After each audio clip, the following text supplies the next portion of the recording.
Welcome to the Awesome God New Life Ministries. Today, this is Awesome God New Life Ministries, where new life can begin.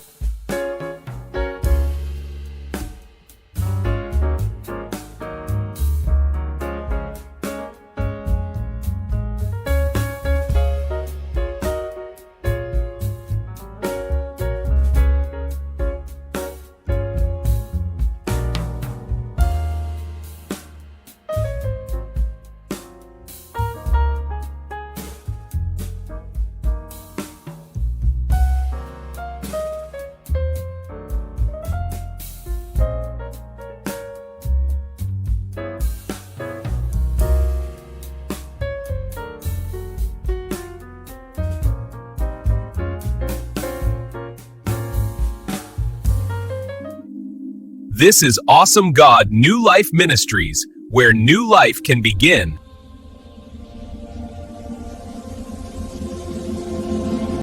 Welcome to the Awesome God New Life Ministries, where new life can begin. Father God, in the name of Jesus Christ, I thank you for your word. I pray that this teaching nourishes our spirits and our souls, and that everything spoken brings glory to your name. Help us to read, hear, obey, teach, and share your word. Grant us knowledge, understanding, and wisdom that help us walk godly before you. In Jesus' name, amen. Welcome to another edition of Awesome God New Life Ministries. My name is Minister Harold Livingston, and I am grateful to share the Word of God with you. Throughout this message, we will weave Scripture into the teaching, because man shall not live by bread alone, but by every word that proceeds out of the mouth of God. Matthew 4 verse 4. I want to begin with a story about a man caught in a flood. As the waters rose, he prayed for God to save him. God heard him. A boat came and offered help, but the man refused, saying, "I'm waiting on the Lord." A second boat came, and he refused again. A helicopter came, and he still refused. When he died and stood before God, he asked, "Lord, why didn't you save me?" God replied, "I sent you 2 boats and a helicopter." This reminds us that God often answers through ordinary means.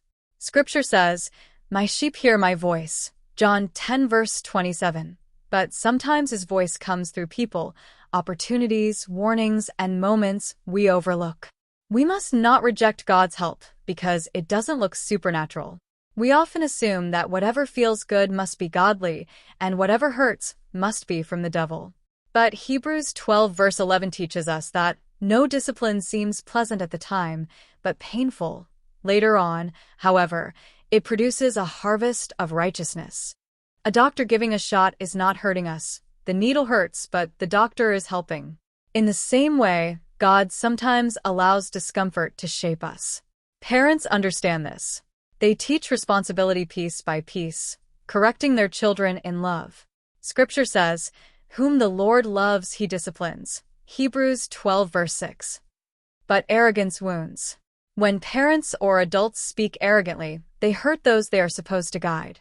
When teachers or employees treat others with contempt, they cause harm. The Bible warns, "Pride goes before destruction." Proverbs 16 verse 18. Arrogance is abusive, and many justify their behavior by pointing to their own pain. But God does not accept that excuse. Do not repay evil for evil. Romans 12 verse 17. When we hurt people, we hurt God, because whatever you have done to the least of these, you have done unto me. Matthew 25 verse 40. Favoritism in the home also causes deep wounds. Scripture says, God shows no partiality. Romans 2 verse 11. Yet many parents reward outward success while ignoring character. When a child is praised for money gained dishonestly or too quickly, that child becomes greedy, manipulative, or arrogant, and others suffer under them. Parents will answer to God for the environment they create. Children will answer for their own actions, but parents will answer for the seeds they watered. Proverbs 22 verse 6 says, "Train up a child in the way he should go, not in the way that flatters the parent's pride." When we harm the vulnerable, we harm God. Proverbs 14 verse 31 says, "Whoever oppresses the poor shows contempt for their maker." The way we treat others is the way we treat God. Our identity is not found in careers, followers, or social media platforms. Our identity is found in Christ. You are a chosen people, a royal priesthood, a holy nation, God's special possession. 1 Peter 2 verse 9.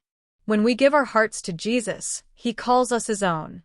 I was saved at 11, but I still lied, stole, and developed bad habits. I paid for those choices.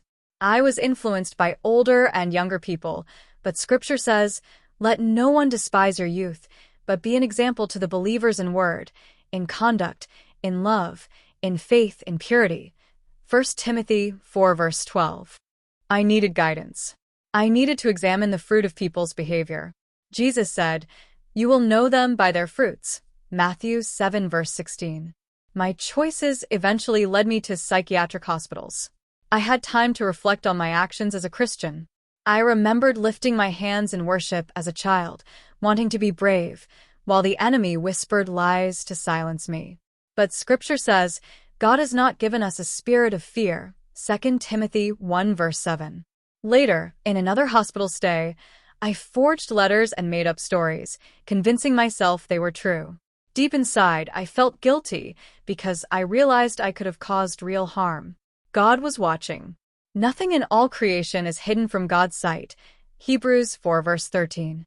Even when I stopped certain behaviors, I left behind damage, a bad name, and a bad reputation. It took weeks to leave that unit and years to understand how deeply my actions affected others. Even Jesus Christ, perfect and sinless, was mistreated. The same crowd that honored him later shouted, "Crucify him." Luke 23 verse 21.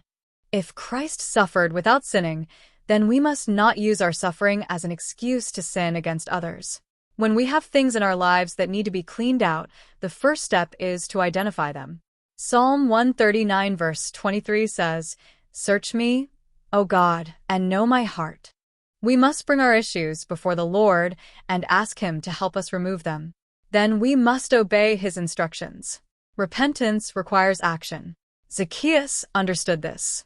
After Jesus called him from the sycamore tree, Zacchaeus said, "If I have taken anything from anyone by false accusation, I restore fourfold." Luke 19 verse 8. That is repentance. We must rectify the damage we caused to the best of our ability and leave the rest to God. Only God can change hearts. Our job is obedience. His job is transformation. If people forgive us, we walk in humility. If they do not forgive us, we still walk in humility. Romans 12 verse 18 says, "As much as it depends on you, live at peace with all men." We do what we can, and God handles what we cannot.